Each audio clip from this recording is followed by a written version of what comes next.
My name is Dr. Boyce Watkins. I want to say welcome to drboycetv.com, the home for intelligent Black people. Today, I'm going to talk about a couple of things. I wanted to talk about the stock market and what's going on with that, as well as where I think the opportunities lie. My stock pick of the week, I'll give you that toward the end of the podcast.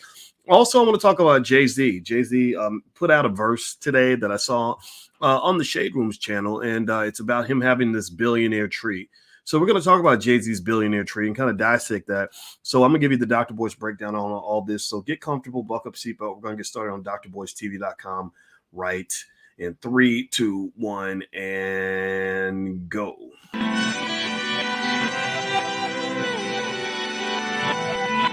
Here we are, clan the isms, cataclysm, great.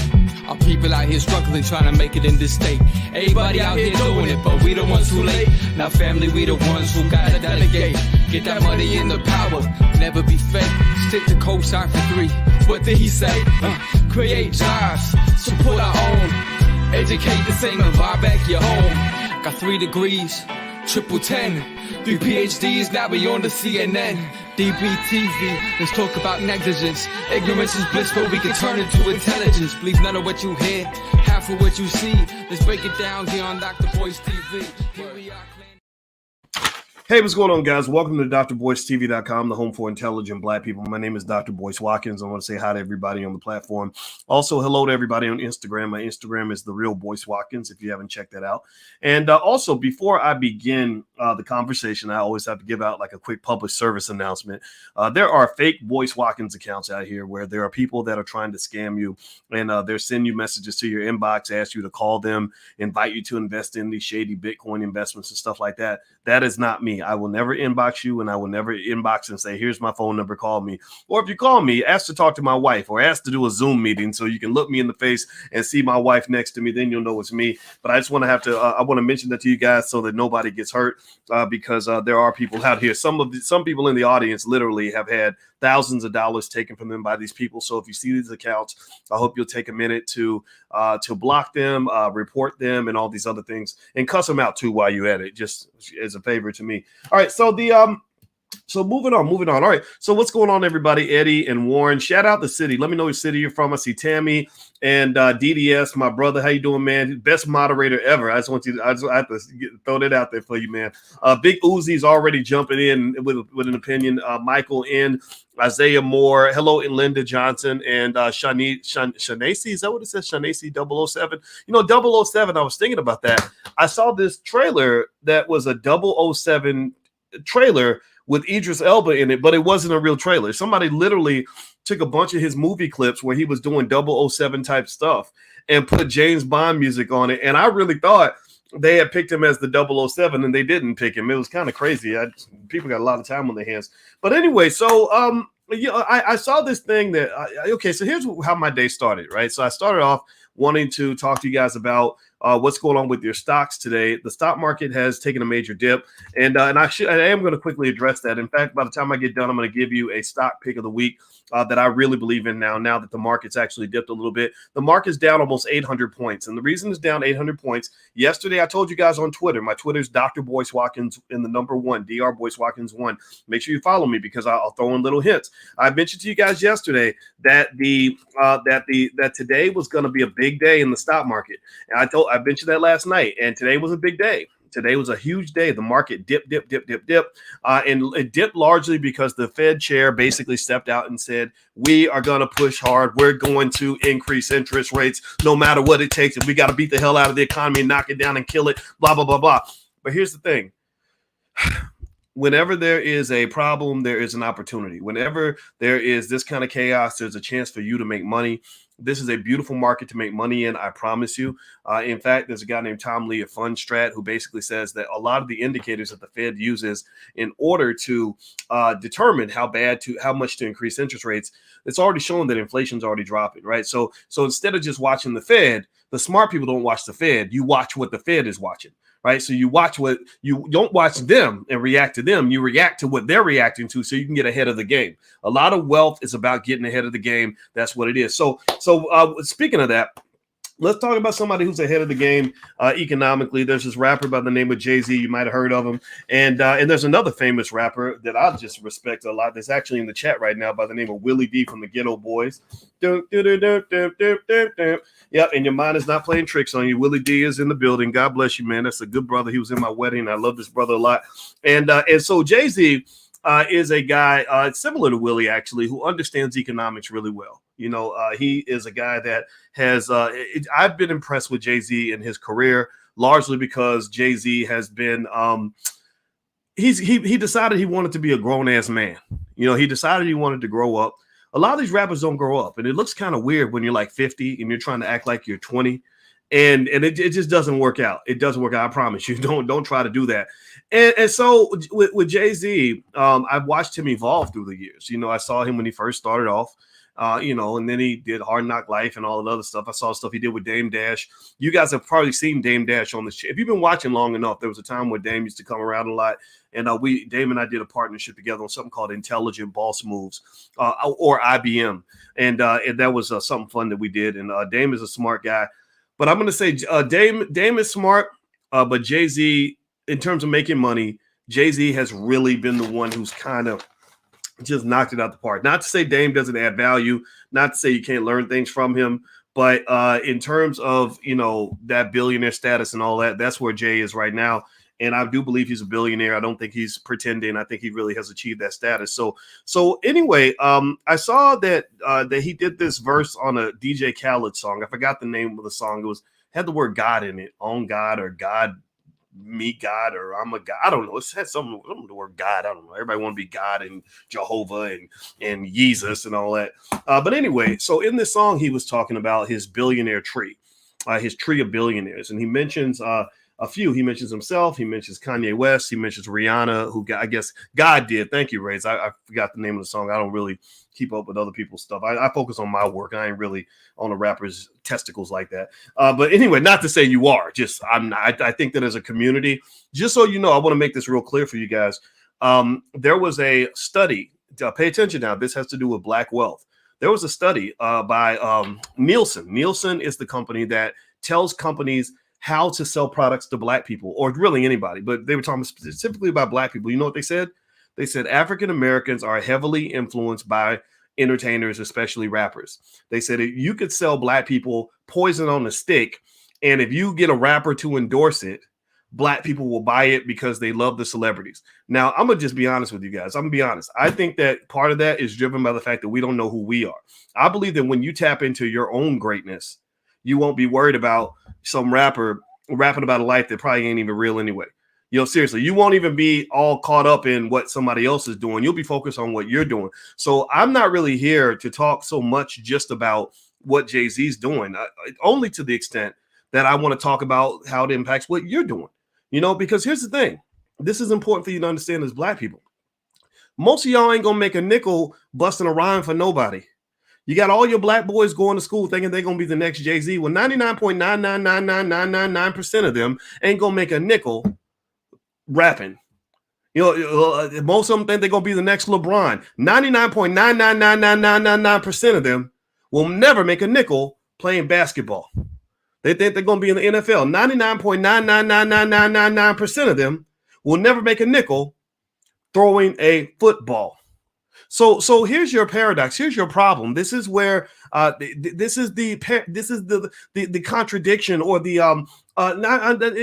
just the trap. It's a trap, right? My friend, the Wall Street Trapper, is always talking about the trap. Let's talk about this trap. There is the entertainment trap that a lot of our kids fall into, where you have 10,000 Black boys that all say they want to be the next Jay-Z.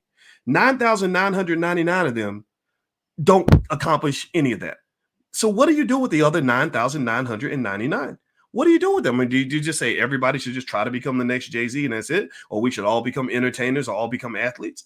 No, you have to spread out. You have to do other things. Most of the millionaires I know did not become millionaires through entertainment. In fact, most of the entertainers I know are not actually millionaires. Most of the people I know who became millionaires through things like investing heavily in their 401k plan over a 25 or 30 year period. They became millionaires by learning entrepreneurship at an early age and starting a business that eventually made them $100,000 a month. They became millionaires by buying real estate every chance that they could get, and then passing it down to the next generation, so that when the prices of those assets go up, their children end up becoming extremely wealthy. That's where the real millionaires and billionaires come from in the Black community. And one of the false flags that's dropped on our community is this image of the entertainer as kind of the beacon of hope and possibility for Black people. No, that's not a beacon of hope and possibility for everybody. That's a beacon of hope for Jay-Z, for Little Blue Ivy. That's a beacon of hope for their space, for their circle, but it's not necessarily something that adds instant or immediate value to what you're doing. Okay, so here's what I want to dig into. Hit the thumbs up button, thumbs up, share, subscribe. So let's give Jay-Z his props though. Let me tell you how he made a lot of his money. Let me see here. I'm gonna pull this up. Hit that thumbs up button while you do that. Make sure you subscribe. He says that let's see. It says here on Afrotech, they said that before Jay-Z ever invested $1 in a company that wasn't his. Let's see, he made north of 750 million. Jay-Z first started brushing the billionaire status in 2014 when he married Beyonce. At that time, their combined net worth was $1 billion, though individually he was worth 600 million. So that's the first little lesson I think that you can actually pick up from this. Marriage and family is one of the great keys to wealth. And when they destroyed your families, through mass incarceration, through dumping crack in the Black community and all these other things that they did, they literally took trillions of dollars of wealth out of the Black community when they did that. They took trillions of dollars away from you when they destroyed your families, because a lot of y'all think you could do it all by yourself. You a strong Black woman who don't need no man, or you a dude who don't want to deal with these women and I ain't messing around with these single moms. I ain't trying to be. Well, you need the Black woman, Black man, whether you want to admit it or not. And Black women, you need us, whether you want to admit it or not. We are providers and protectors. We're naturally good at certain things, just like you're naturally good at certain things. And so one thing Jay-Z did that I thought was really a grown-ass man move was, yeah, he could have been a player and a pimp. I mean, he had hoes in every area code. Y'all remember that? I got hoes, right? Remember that song? Remember that, right? He had hoes in every area code, but he realized that his net worth would go up by having a wife who is a powerhouse superstar in her own right. You know, Beyonce is very powerful in her own right. And apparently Jay-Z, for whatever reason, again, even with all the blustery egos of hip hop, like I control these women, I tell these women what to do. Jay-Z humbled himself enough to allow his wife to keep shining, right? She's a shiner just like him, and they just shine together. Now, don't get me wrong. Now, here's the other thing too. Before you get caught up in the fairy tale, you got to understand marriage is hard. You know, a lot of people, a lot of the divorce happens because people think marriage is a fairy tale. They think every day is wonderful and sunny and just beautiful. And then when it's not like that, they get divorced, right? That's why everybody gets divorced so fast. And if I were you, if you ever think about getting married, don't get your advice off the internet, number one, because most of these people on the internet that give relationship advice are just lonely trolls who are just sitting in their mama's basement making videos. The first good thing that ever happened in their life was that somebody paid attention to them, so they know how to say things that sound good. And a lot of them are just telling you what you want to hear so that you can feel better about your poor choices. So don't get your advice from the internet. If I want to get marriage advice, or when I got marriage advice, I went to people like my father, who knows how to be married for 50 years.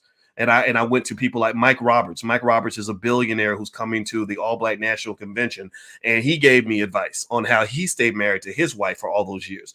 George C. Frazier, another strong Black man who came into this platform, he talked about being married to his wife for 50 years. I listened to Farrakhan, who's been married for many, many years. So I want to hear from the people who actually did it. That's my point.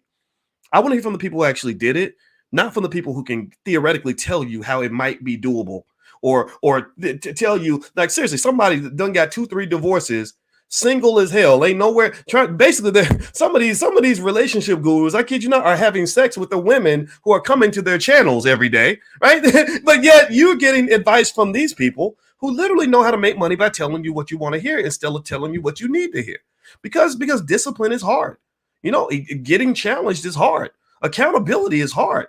Why would you want accountability when you can sit around and just have somebody just tell you that, well, the reason don't no man want to be with you is because you too strong and you a strong Black woman and they can't handle you because you too much, whatever. Or these women, their standards are too high and these modern women are screwed up and blah, blah, blah. Don't do that. That's not cool. Like so what I like about Jay-Z, let's get back to Jay, is I like the fact that he got with a woman that had her own goals, her own dreams. Somehow they put together a family plan. I'm sure it wasn't pretty. I'm sure that if you pull back the curtain on their relationship, they've done a good job of maintaining the mystique. They did the exact opposite of what Will and Jada did. Will and Jada told people a little bit too much. Will and Jada let people in a little bit too far, and it ends up making them look a little bit crazy. Jay-Z and Beyonce have been very stoic. They've behaved like royalty. They're just quiet. They don't respond to rumors or anything. Hardly. They might sort of cryptically respond to it in a verse, and that's part of their mystique. They made themselves into this respected couple in that way. But I bet you every nickel in my bank account that if you was to go into the inside of their little fortress, you would probably find all kinds of drama and chaos and everything else. In fact, there was a little bit of it that came out when remember when Solange was kicking Jay-Z in the nuts in the elevator and stomping him and throwing stuff at him because she got mad about something that happened at the Met Gala, right? That to me was just a little peek inside the empire. So don't think that it's perfect. And my point is to say that if you look at things in terms of a net worth legacy standpoint, Jay's done a great job of protecting his legacy and building a massive net worth that he's going to pass to his children, his descendants.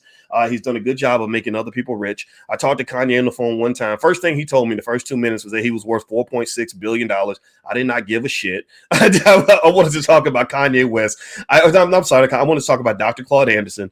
I didn't really care how much money you have. I want to know what you're doing with the money that you have. I want to know how many other Black people, I'm talking about in the thousands. To me, if you are a billionaire, again, I'm not being critical, but I will say that if you're a billionaire and you're Black, I don't want to hear about 2 or 3 people that you helped. I don't want to hear about your children. Of course, your children are supposed to be wealthy. I don't want to hear about your cousin. I don't want to hear about a couple artists that work for you. I want to hear about 20,000 jobs you created in a Black neighborhood. Like, I want to hear about the neighborhood you grew up in. Again, I want to be able to go to the Marcy projects where Jay-Z grew up, and I want to be able to find 10,000, 20,000, 30,000, 40,000 people who can say our lives are better because of his success. I'd love to see that. I would love to see, and I'm not criticizing, I'm just kind of laying out a framework of thought here to help you understand what positive economic contagion looks like.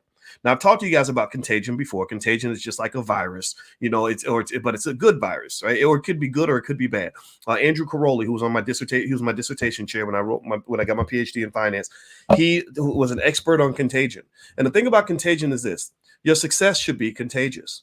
There should be thousands and thousands and thousands of people whose lives are better because of something that Jay-Z did. There should be thousands and thousands and thousands of Black people whose property values have gone up, perhaps because of some things that he did in the old neighborhood he grew up in. I'll give you an example. Kenny Gamble out of Philadelphia. Let me tell you what Kenny did.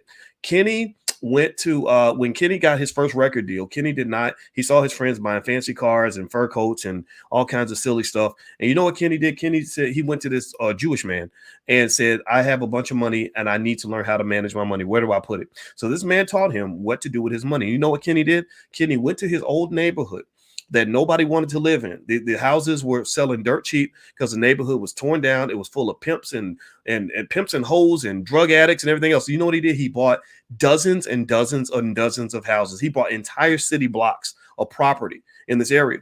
Now, here's what happened. So years later, when white folks realized that this was prime real estate, when they realized that, whoa, wait a minute, Philadelphia property on the riverfront is actually good property, they came back and they started gentrification. And you know what? He was already there. Because like I told you on the very beginning, the people who have the wealth are the people who anticipate the move. They don't follow other people. They are the leaders that other people follow. They make the move before everybody else moves. So Kenny was already planning. He was already posted up in these neighborhoods when they came back to go buy this property. So Kenny held on to some of it. I'm sure he sold some of it. But as a result, I can walk through parts of Philadelphia with prime real estate, and they will say Kenny Gamble owns this entire block.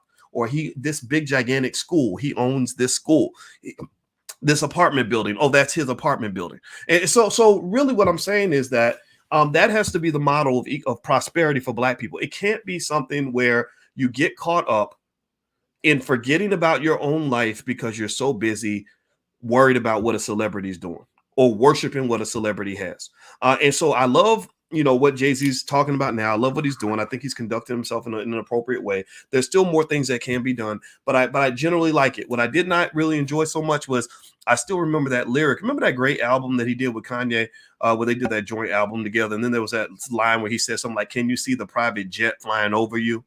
And that was like right in the middle of an economic downturn. And I was like, why are you rapping about private jets flying over poor people? Like, and these are your fans. That reminds me of those pimping pastors, where you got the nice shiny church with the gold, the gold pillars in it, and you rolling up in a Cadillac with a $2,000 suit, and your church is literally in the middle of a torn down, disgusting neighborhood.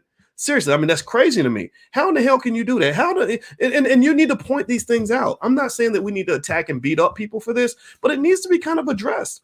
If you are truly embracing what prosperity is supposed to look like, then you should be in a position where the people around you, I'm talking about lots of people, not just a couple, not just your homeboys, not just the people in your entourage, but lots of people are benefiting. So like when I went through West Atlanta one time, my wife and I went running through West Atlanta, which was this part was pretty torn down. I ran to my grandmother's grave. My grandmother, Felicia, she's on the wall right here. She's the Panther. We named our Panther Felicia in the Black Business School. I went to jogging to go find her grave. And I ran through this part of West Atlanta that looked, it was the hood. It was pretty torn down. And the only thing I saw almost no signs of economic prosperity except the big shiny church. I saw a big shiny church, and it was next to all these torn down abandoned buildings, this abandoned grocery store, all this other stuff. But this church was as beautiful as you can imagine. And I also saw corner stores owned by Arabs. I saw that. I saw the Arabs were making money, the church was getting money, and then I saw a construction project where every single worker on the construction project was white or Hispanic, and they had clearly come from other neighborhoods. And then I saw at that abandoned grocery store, I saw a bunch of black men just sitting there, just talking and drinking or whatever, right? And so this to me is something that we have to kind of observe this and understand this. How does this dynamic take place? If you have this church and you are collecting enough tithes to make your building shiny and beautiful, maybe you could also embrace the idea of buying up some of that property in the area and somehow doing things that go outside of the walls of that church, right? So the same thing is true with the rappers. I think that rappers, we got to get past that day of childish ego being the defining characteristic of what it means to be a hip hop artist. That ego where you sit in front of a bunch of people with low self-esteem and talk about how great you are. Every verse is like how great I am. I'm so this. I'll fuck your woman like that. And I got look at how much money I got. Look at my car. Look at my whatever. Right. That's just kind of immature. It really is. It's not interesting to intelligent people. Maybe people with low self-esteem like it because it makes them feel better about something. I don't know what, but I'm going to tell you, I personally don't think it's something that we should be applauding. So ultimately, I would say that when it comes to wealth and economics and everything, I think Jay's done a good job, to this point. But I think at the same time, there's so much more that can be done, because what we really need in the Black communities, we need industrialists. We need, pay attention now. If you talk about Jay, Kanye, and anybody else in hip hop who's a billionaire, even Rihanna's doing great with her Fenty brand and all that. Good for her. How many thousands of jobs have they created for Black people? I'm not criticizing. I'm just asking a question. How many thousands of jobs? Are they 10,000, 20,000, 30,000? Let me give you a comparison point. Jeff Bezos, who runs Amazon, has created 1.1 million jobs for people who are mostly not Black. Elon Musk has created several 100,000 jobs between Tesla and SpaceX. So to me, if you're bragging about how much wealth you have, if that's what you want to do, I would love to see the artists brag about how many thousands of jobs they've created. Not, I bought 2 or 3 chicken shacks and now I gave jobs to my cousins. That's low level. That's baseline lower level stuff. We really need to have industrialists in the community who truly want to do the Henry Ford thing and really innovate at a high enough level that it has a substantial impact on entire cities, entire states, entire communities, not just you and your cousin them and your baby mamas and your entourage. That's tiny level thinking, in my opinion. And with all these millionaires going into the NBA every year, all these millionaires in the NFL, all these millionaire rappers that love to rap about how much money they have, I would encourage you to really show that people are involved in this. And it's a hard conversation to have, because when I come in and I say these things and I say, let's level up our self-esteem and our expectations a little bit. first thing you hear in some cases is, oh, well, you just be hating. You just hating, doc. Why are you hating on rappers? I don't hate on rappers. I want them to be great. I'm trying to encourage them to do what they can really do. Give you something to really rap about. Because here's the problem. Here's the thing you got to really be honest about. Now, I'm not talking about Jay-Z now, but some of these rappers, the only reason some of these motherfuckers make money is because white folks love a good minstrel show. That's it. The reason that some of these rappers make so much money is because there are crowds full of white people all around the world who will pay your black ass $1 trillion to get on stage and call yourself a nigga all day. They will pay you big money to get on stage and act like a buffoon. Pulling out your chain. My chain hang low. Tattoos all up over your face, looking like your face look like somebody just stabbed you in the eye 14 times. Seriously, I talking about I got 8 babies mamas and I'll make another one. Like seriously, like really, dude? Really? I mean, do you really think when you're talking about some of the behavior that you see, I'm not talking about all the rappers. I ain't talking about Kendrick Lamar. I ain't talking about Kendrick. I'm talking about some of the rappers. I ain't talking about D1, but I'm talking about some of the rappers. I ain't talking about Immortal Technique, but I'm talking about some of the rappers. Some of these guys and some of the women make money.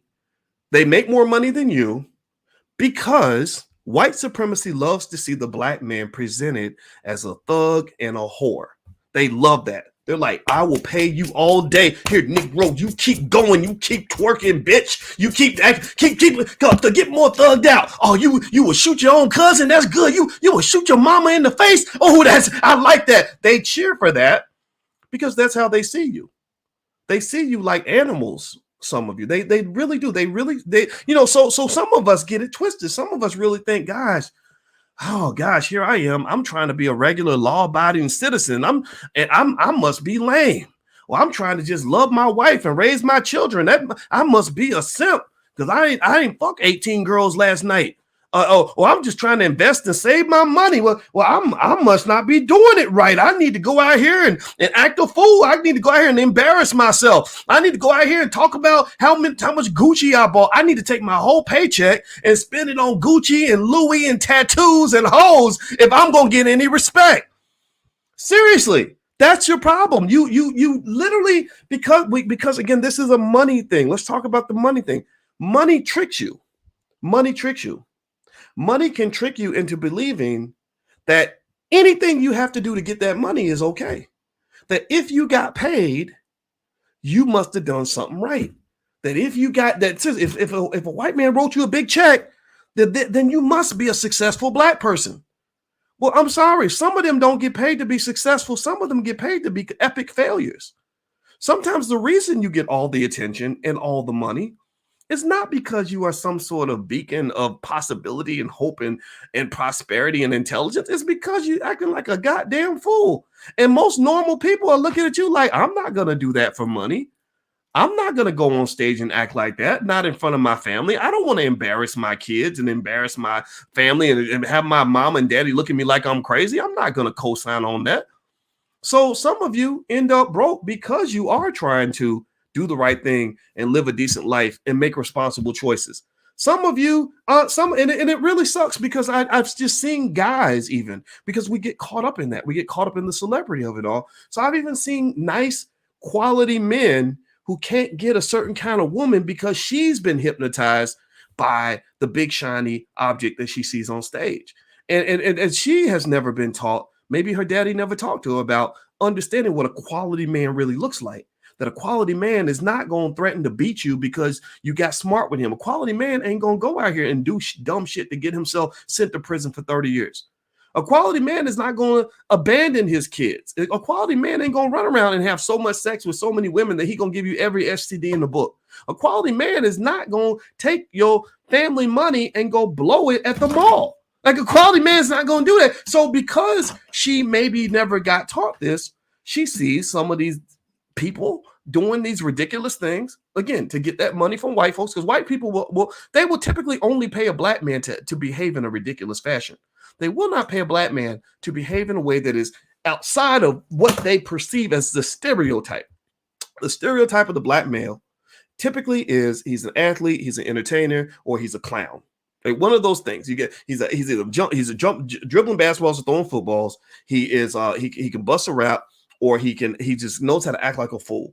right? And so when you have black men, and this is the problem, you have millions of black men who don't fit that stereotype. They're not 6'8", 240 pounds. In fact, give me a yes or no. How many of y'all in here are not 6'8", 240 pounds? Give me a yes in the chat. Give me a yes in the chat if you have never ever made an album and you wouldn't even know how to make one. You wouldn't even know how to make an album if you had to. Give me a yes in the chat. How many of y'all have never made a hip hop album in your life? Give me a yes in the chat if you are not a good comedian. Like if you can't do what Kevin Hart does. You can't go on stage and make people laugh. You don't know how to do it, right? Like, but maybe you know how to do these worthless things. Like maybe you know how to like be an accountant. Or maybe you know something equally worthless, like you're going to medical school, or you know how to like pay your taxes, and or maybe you did something super lame. Maybe you're a big simp and you like take care of your wife, or maybe you're doing something really lame, like raising the kids properly and actually giving them an appropriate amount of attention so they don't grow up traumatized, or maybe you did something I don't know, really crazy, like investing and saving your money so your family can have a future. I mean, that's lame. What the hell's wrong with you? And so let's just be clear. While we can celebrate and applaud the success of some of the entertainers and athletes, you got to understand they got a special ticket. They some of them, not all of them, but some of them get paid because they are supporting white supremacy. Because think about this. When you talk about white folks, Chris Rock actually pointed this out actually in a really smart way. He said, I live in a neighborhood where Mary J. Blige lives across the street. She's one of the best singers, most respected entertainers in the world. And I live in the same neighborhood. He said, we live next door to a dentist. He said, and the dentist, he's not the best dentist in the world, right? He's just a dentist. He just invested and own a dental practice. And that's how he got to live next to. So for me to be, as a black man, to live in the neighborhood, same neighborhood as a wealthy dentist, I have to be one of the best comedians on the planet. She had to be one of the best singers on the globe. My wife don't like her singing, but I think she's pretty good. Right? But him, he's just a regular dentist. So that's white supremacy. White supremacy says that really with black folks, when you talk about who reaches that millionaire, multimillionaire, billionaire status, is typically somebody in one of those very small select areas where they're doing something that America and the world allows black people to do. Right? It would be much harder for a black man to be a billionaire as a doctor, lawyer, or whatever than it is if he is a rapper, even an ignorant rapper who raps about every single thing that destroys the black community, from being high on drugs all the time, to beating up his wife, to abandoning his kids, to throwing all his money away. Like so there's certain pathways provided. Now, where artists can actually support the community, in my view, is to realize that while that 0.1% of you gets that chance to stand on a stage full of white people and make $10 million doing it, there's millions of black people sitting in the back who will never get that shine and never get that respect. There's black scholars who never get a chance to be on TV because they want to go ask Lil Wayne questions about black politics and black economics, when Lil Wayne don't even want to answer the damn question. And he ain't going to answer it right. Y'all seen him answer questions like that, and he fucks it up every time. But it's not his fault. It's society's fault. Why in the world are you even going to Lil Wayne or Al Sharpton to ask questions that should be asked of an economist or of a trained political scientist?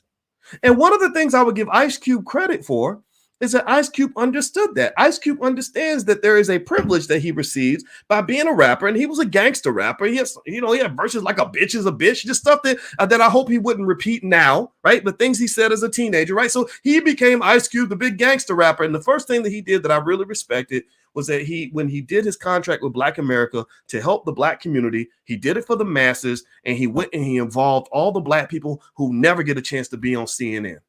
He went and he got the scholars. He went and got the thinkers. He went and got your real your hidden superstars in the community. Some of y'all are damn good at what you do. I see you. Some of y'all come to me with ideas for inventions that should be patented, that should get $1 billion in funding, but you can't get no funding because they give that shit to white people.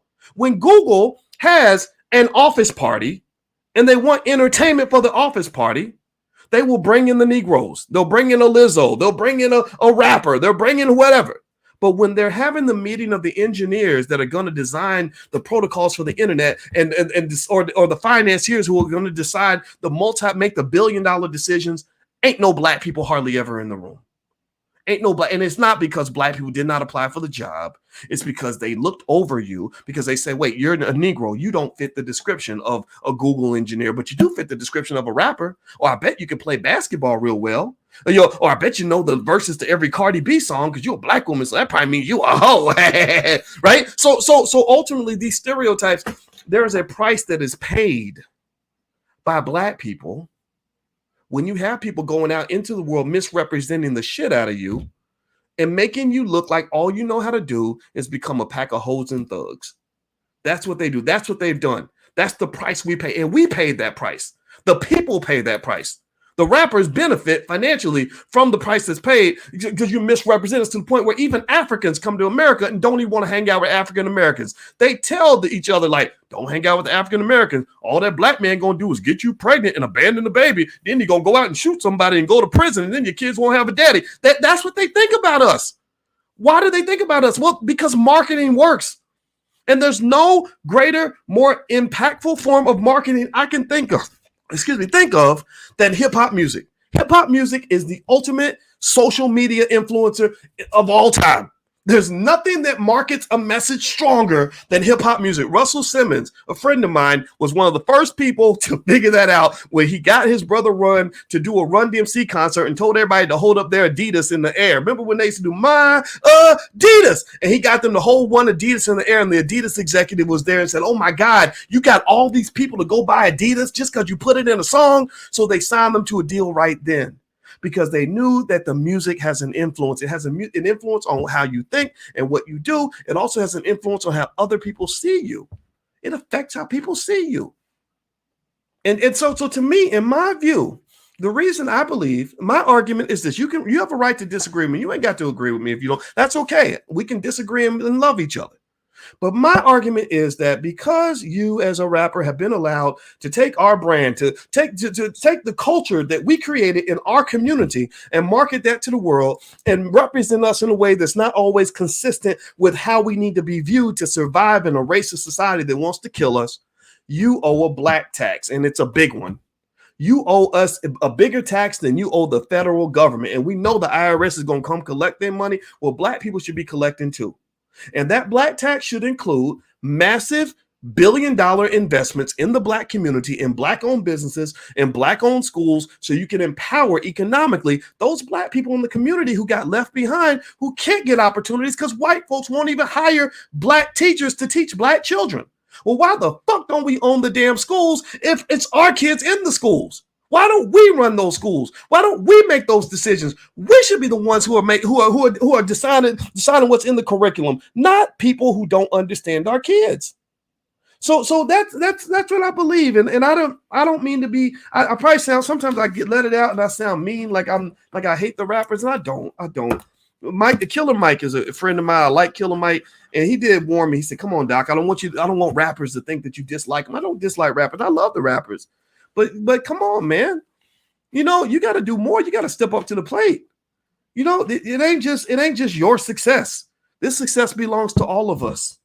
Everybody who loved you before white folks even knew who the hell you were, the people who fed you before that Jewish lawyer and accountant even wanted to take you on as a client, the people who embraced you before all the white girls were chasing you out of the theater in Amsterdam, those are the people that you owe the black tax to, and you cannot forget that.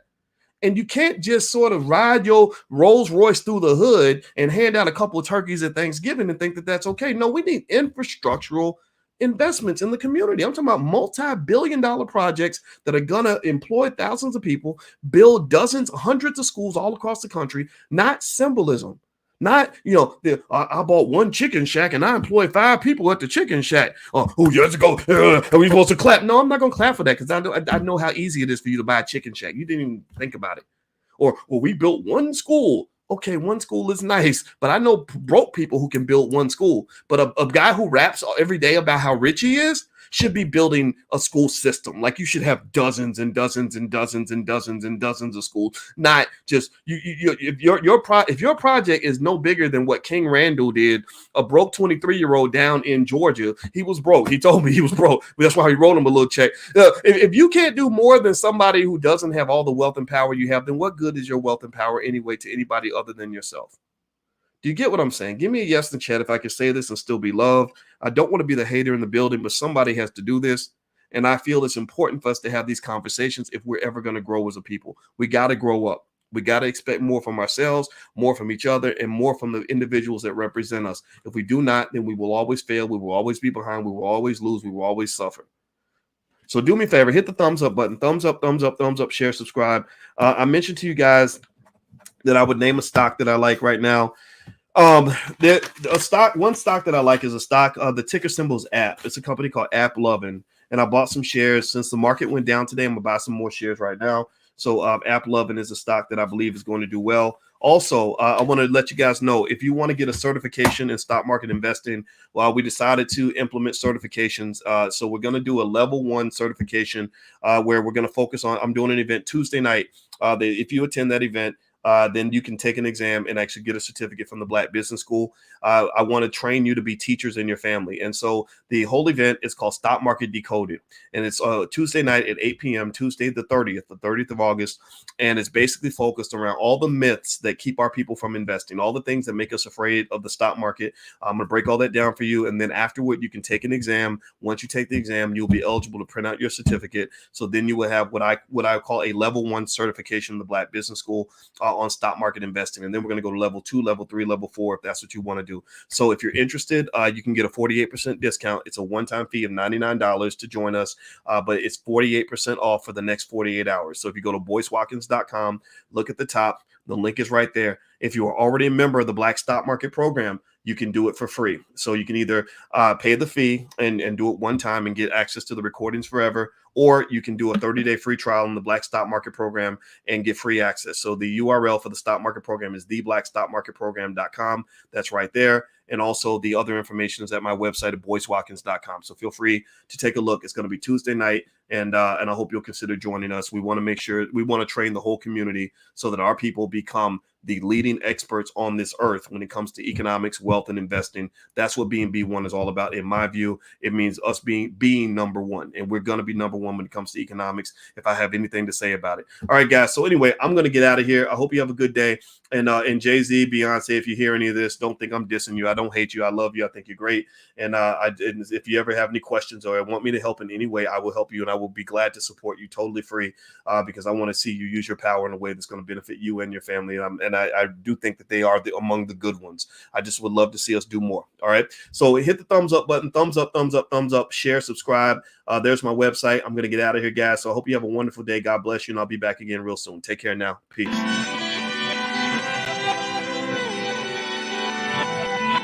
Here we are, clan the isms, cataclysm, great. Our people out here struggling, trying to make it in this state.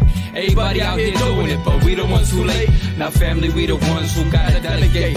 Get that money in the power, never be fake. Stick to co-sign for 3. What did he say? Create jobs, support our own. Educate the same and buy back your home. Got 3 degrees, triple 10. 3 PhDs, now we on the CNN. DBTV, let's talk about negligence. Ignorance is bliss, but we can turn it to intelligence. Believe none of what you hear, half of what you see. Let's break it down here on Dr. Boyce TV. Here we are.